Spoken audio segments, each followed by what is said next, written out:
Hey, what's going on, everybody? Welcome back to the channel. Today, I'm going to be talking about a category of lure that I missed the boat on, man. I find that I'm one of the late adopters to new techniques, especially techniques that are coming out of Japan, which Japan is responsible for a ton of different key presentations, key types of rigging, key baits.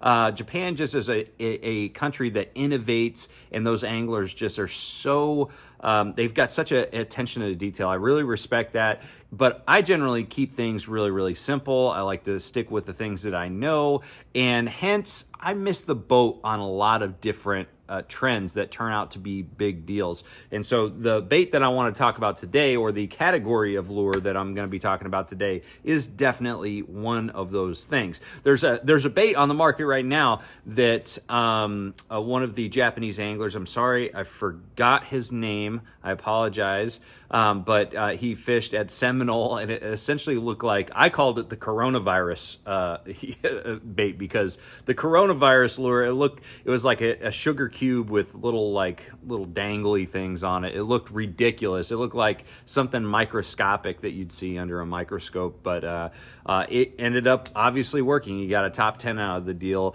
and that's probably going to be one of those things that I missed the boat on because I'm a late adopter of these kind of things. But the bait that I wanted to talk about today is this little sucker right here.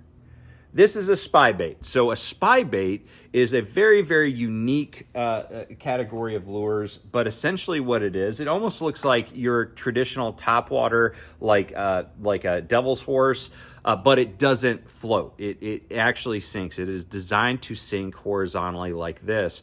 And it's got these two little blades on the back, you know, just like a devil's horse you would expect to see with some type of topwater blade bait. Or prop bait rather. But this bait, you've got the two hooks generally. Usually you just got two hooks, and it is designed to be fished like a swim bait. You're casting it out and you're just reeling it back in slowly. You can count it down. It has a very specific sink rate. Usually I think it's like, you know, depending on the bait, it's like 3/4 of a foot or a half foot per second or something like that. It really depends on the lure, but you cast it out there, you sink it down to the depth you're looking to fish, and then you just reel it back in with a very, very steady retrieve. And all along, these blades or these props are just spinning so freely and so quickly that they really just kind of disappear, and they just create the slightest amount of vibration, and they also allow this bait to kind of like waddle. I call it a waddle. It's kind of a side-to-side little shimmy as it comes through the water, but it's super, super subtle. And it makes sense. Honestly, if you look at bait fish in the water, they're not like moving like this all the time. Like, they're normal. Their baseline movement is essentially just a very subtle, just forward motion. You can barely tell that they're moving their fins when they're swimming. They're very, very efficient with their movements. And the same thing goes for the spy bait. It just looks very, very similar to a bait fish that's not in distress. It's just going along. It's just moving along. And that's what this bait is really designed to imitate, is that bait fish that's not really distressed at that moment, but is an easy meal to a fish.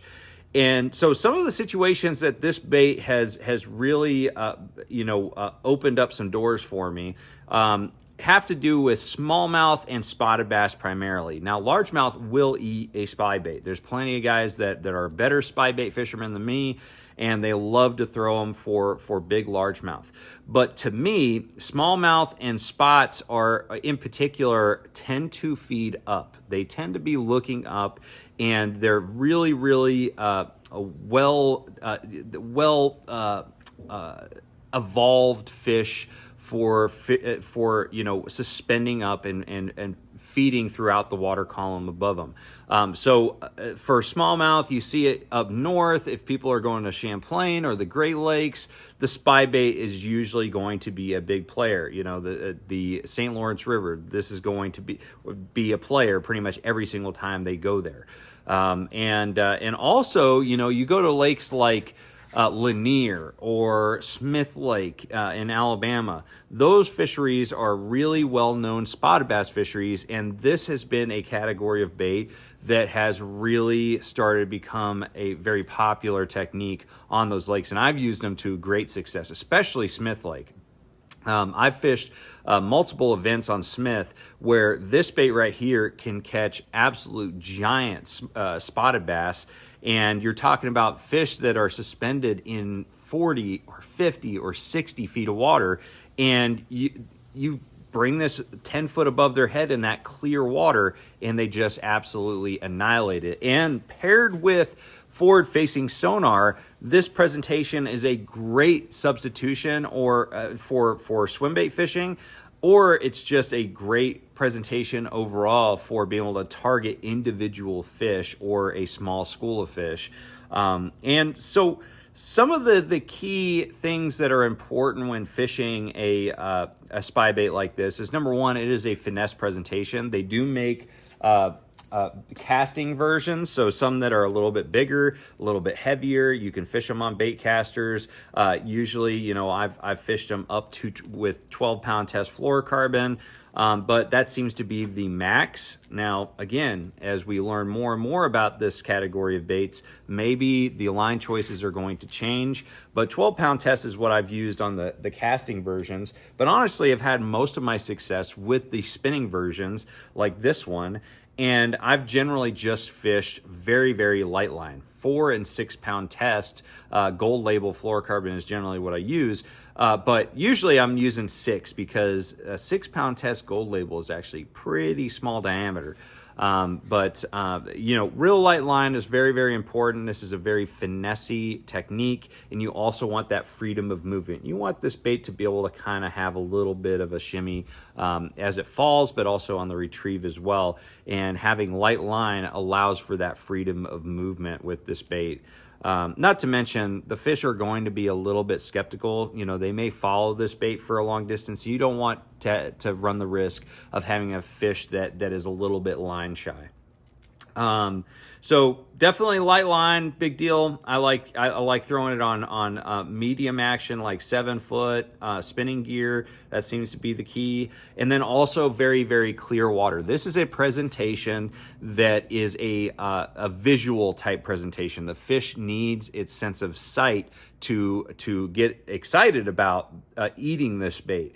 And so if you've got, you know, 5, 6, 7 or more foot of visibility, that's when this bait can really, really pay dividends, especially when it's really, really super clear. Again, you're talking about Smith Lake, Lanier, going up north on the St. Lawrence River. All those fisheries are gin clear, perfectly clear. Those fish can see this bait from 20 feet in some instances and attack it, you know, from those long distances or deeper depths.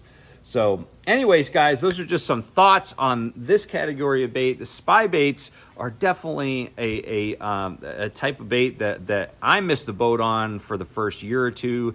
Finally started getting on the bandwagon and have caught so many good fish that I otherwise probably would have not caught with other traditional baits that I have in my arsenal. So anyways, guys, this is a public service announcement. You need to check out spy baits, and you need to go out there when the water's clear and you've got your light tackle and catch those fish out there.